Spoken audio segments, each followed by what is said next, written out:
Meus amores, mais um momento de paz, mais um momento de amor. Vamos pegar as nossas águas para que possam ser fluidificadas. E vamos também estar pensando nos nossos amados que precisam de oração. Vamos dar continuidade à leitura do Livro dos Médiuns. Estamos lendo o capítulo 4, da primeira parte, e o título do capítulo é Dos Sistemas.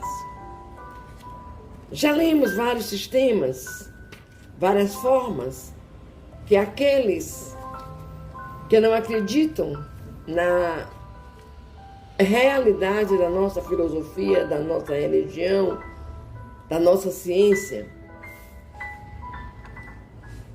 dizem, pensam. Mas vamos dar continuidade. Hoje iremos ler os sistemas do reflexo. Reconhecida a ação inteligente, restava saber de onde provinha essa inteligência. Julgou-se que bem podia ser a do médium ou a dos assistentes, a se refletirem como a luz ou os raios sonoros. Era possível. Só a experiência poderia dizer a última palavra. Mas notemos antes de tudo que este sistema já se afasta por completo da ideia puramente materialista. Para que a inteligência dos assistentes pudesse reproduzir-se por via indireta, preciso era que se admitisse existir no homem um princípio exterior do organismo. Se o pensamento externado fora sempre a dos assistentes, a teoria da reflexão estaria confirmada. Mas, embora reduzindo a essas proporções, já não seria do mais alto interesse o fenômeno? Já não seria coisa bastante notável o pensamento a repercutir num corpo inerte e a se traduzir pelo movimento do ruído? Já não haveria aí que excitasse a curiosidade dos sábios? Porque então a desprezaram eles, que se afadigam na pesquisa de uma fibra nervosa? Só a experiência, dizemos, podia confirmar ou condenar essa teoria. E a experiência a condenou, porquanto demonstra todos os momentos e com os mais positivos fatos que o pensamento expresso não somente pode ser estranho a dos assistentes, mas que lhes é muitas vezes contrário, que contradiz todas as ideias preconcebidas e frustra todas as previsões. Com efeito, difícil me é acreditar que a resposta provenha de mim mesmo, quando a pensar no branco se me fala em preto. Em apoio da teoria que apreciamos, costumam invocar certos casos em que são idênticos o pensamento manifestado e o dos assistentes. Mas que prova isso? Senão que estes podem pensar com a inteligência que se comunica.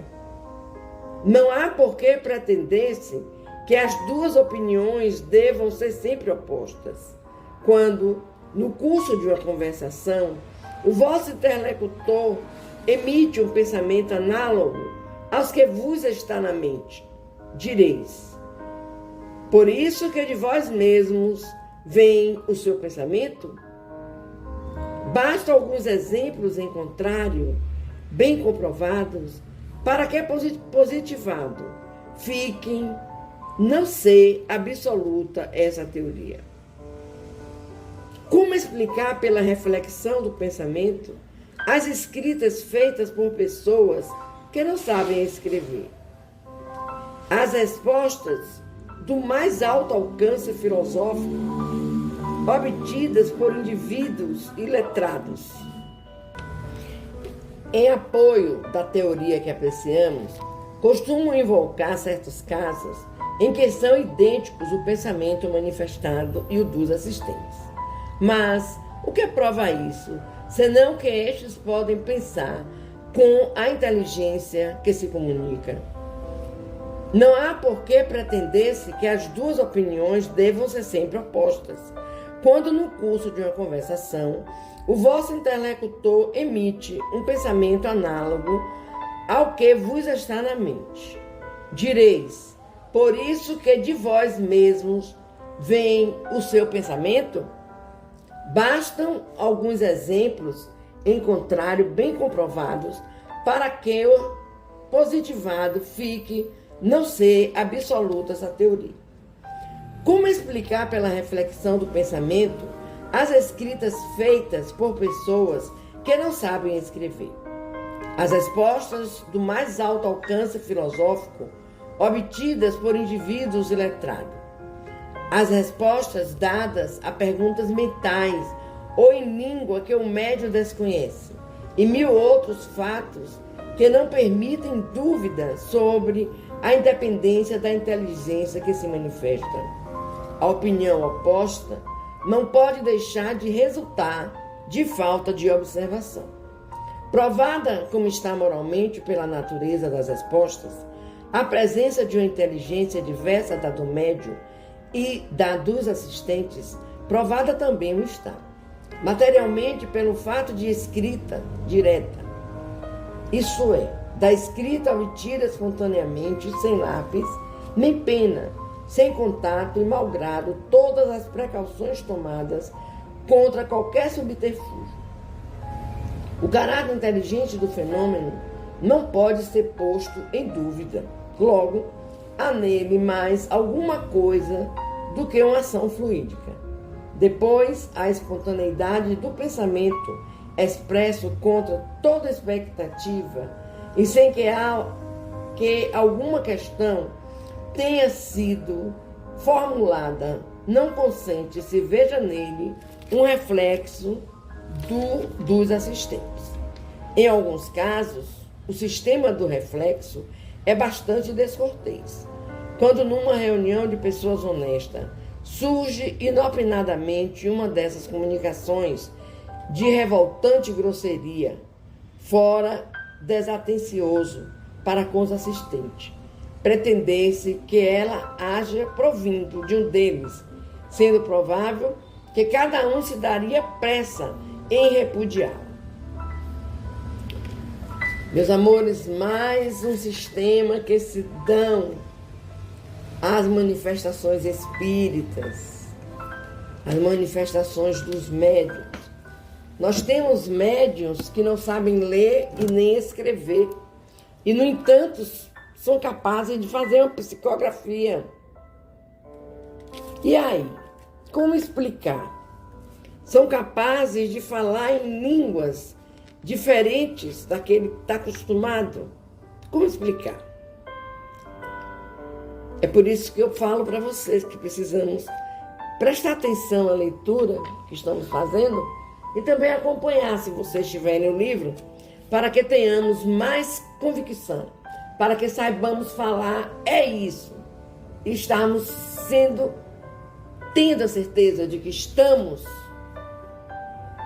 falando sobre aquilo em que acreditamos. Vamos conversar com Deus. Querido Pai,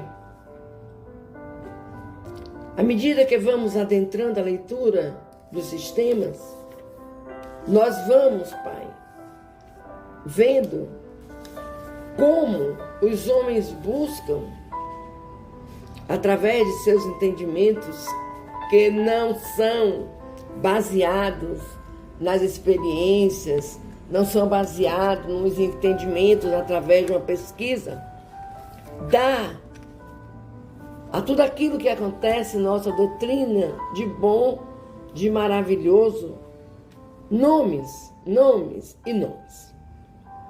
Te pedimos, Pai amado, nos cuida para que tenhamos mais e mais certezas e necessidade de estudarmos a nossa doutrina. Abençoa, Pai. Abençoa a cada irmão que ouve e que eles consigam, Pai, ir entendendo, compreendendo, para até saberem dar uma resposta quando feita por alguém. Te pedimos pelos nossos irmãos, Pai, que sofrem os problemas físicos e espirituais. Te pedimos pela humanidade que se perde.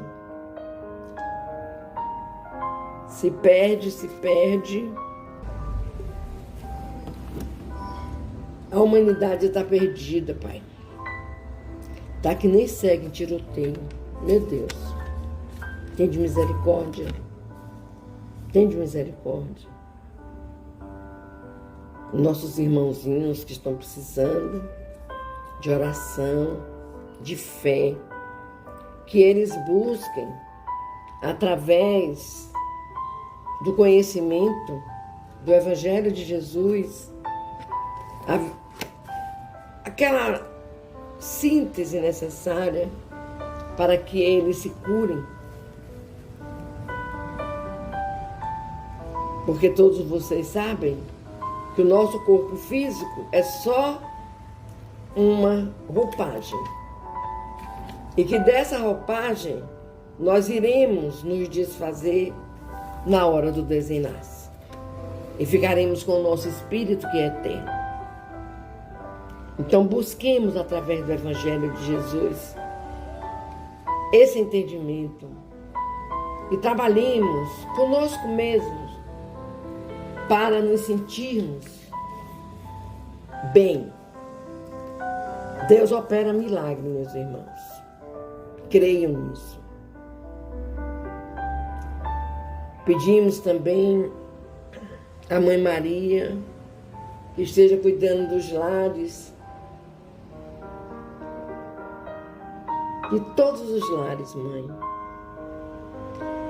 Principalmente se tu vê que um lar está se desmanchando por conta de desentendimentos, de brigas, de falta de respeito, de algum irmãozinho desse lar está no mundo dos vícios, das drogas, e volta para casa e cria aquelas polêmicas. O pai não aceita, a mãe quer ajudar, porque mãe ama demais, né, Pai? Né, Mãe Maria? A gente ama demais. E queremos sempre ver o bem-estar dos nossos filhos. Ajuda, Mãe Maria. Ajuda a cada lar que precisar de Ti. Vamos fechar os nossos olhos, meus amores. Vamos tentar visualizar nossa querida mãezinha, Maria, com Jesus no seu colo, após ele descer da cruz. Ali, nessa imagem, veremos o amor. Veremos o amor. Um amor silencioso, mas um amor muito grande. E vamos fazer a oração que Jesus nos ensinou.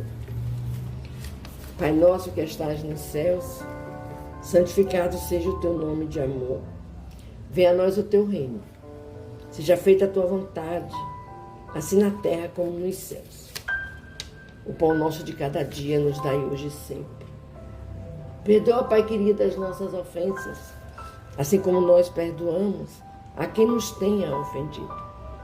Não nos deixeis cair em novas perturbações, mas livra-nos, Senhor, de todo mal. Pois teu é o poder, o reino, a honra e a glória, hoje, agora, amanhã e por toda a eternidade. Que assim seja, Senhor. Graças, Pai.